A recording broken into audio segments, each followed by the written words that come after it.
हाय, मी कोमल. आणि ना मी आज काहीतरी लिहिलं. तर आज लिहिलं असं की देव असतोय तरी कुठं.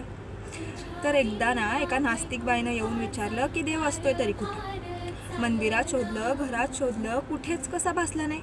लोक म्हणाली मंदिरातच असतोय, पण त्या मंदिरात कोरलेल्या दगडाशिवाय तिला म्हणे काहीच दिसलं नाही. म्हणून तिने आज ठरवलं, आज काही झालं तरी कुठूनही ती देव शोधूनच आणेल. लोकांच्या अडचणी सोडवतो म्हणे तो.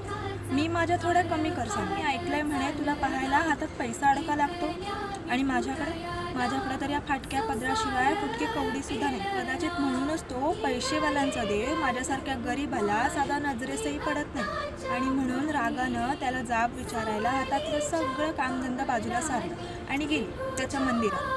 पाहते तर काय, नशीबच फुटकं. त्याच्या मंदिरात ही भली मोठी रांग.